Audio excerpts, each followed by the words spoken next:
lesson number 2, the timeline of life. Did you know that before any of us were born, there was a book being written? A book filled with all the secrets that happened a long time ago. The soft-bodied creatures with the hard shell coverings wrote this book, and as they died, their shells fell to the ocean floor. As time passed, many shelled creatures lived and died. Their shells mixed with the sea floor and many layers built up. As we peel away the layers, it is like reading the story of what happened long ago. Let's take a look at what happened. There were many kinds of life on Earth. There were amoebas, dinoflagellates, so small that you could not even see them with just your eye. There were sponges, and we still have sponges today. There were trilobites in great numbers. They moved about, eating and making more of themselves. Some were huge. They do not live today, but they were a lot like today's lobsters. And then there were some brachiopods, bottom-dwelling creatures that resembled mollusks because of their bivalve shells.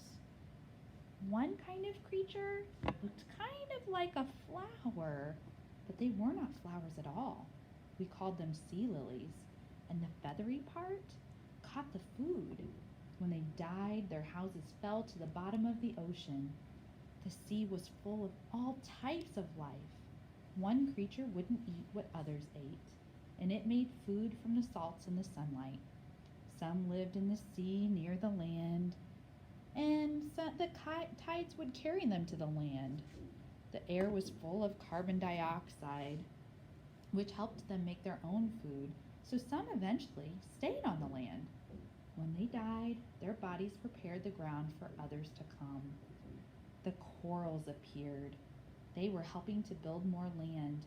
Another animal with a rod inside of its body developed. These were the first bones inside a fish. There were a great variety of fish. Some grew really big, and some had armor. Some buried themselves in the mud for protection. Some swam better than others. The land rose up. Some places had no rain and the water began to dry up.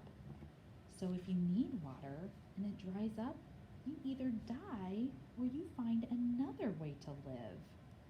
Fish were trapped and they had to find a way to live, so we started to see some amphibians.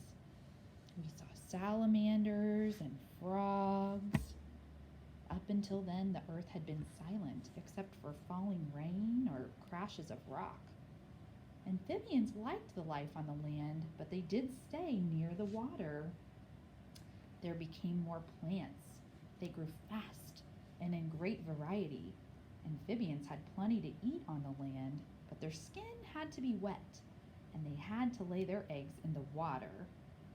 Some ventured farther inland and gradually developed skin that would not dry out.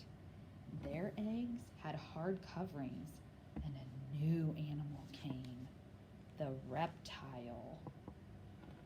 The reptiles became lords and masters of the earth, taking over the land.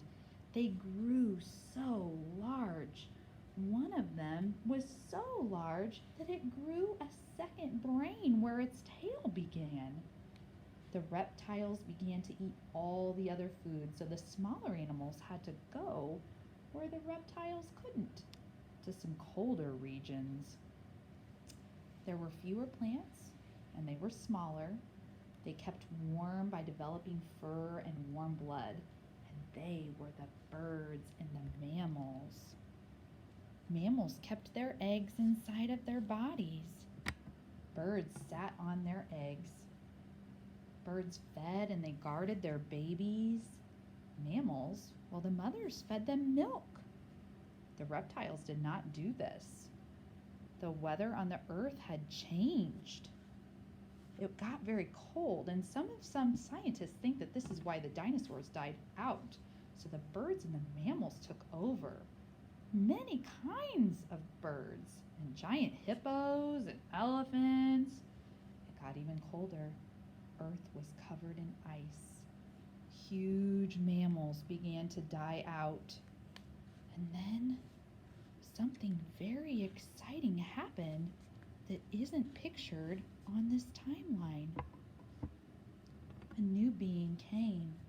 Can you think of who it was? It was a human being.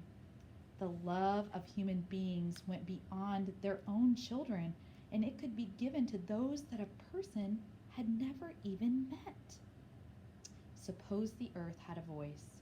She might have said, "Look, I have spread thick carpets of grass for you to walk on. I have jewels all around. I put flowers in my hair to please you. My cupboards are full of meats, vegetables, fruits, and grain, and in my cellars there is coal and iron. Now that I am ready, it is time for you to come. Please treasure me as much as I treasure you." And this is when human beings came to the earth.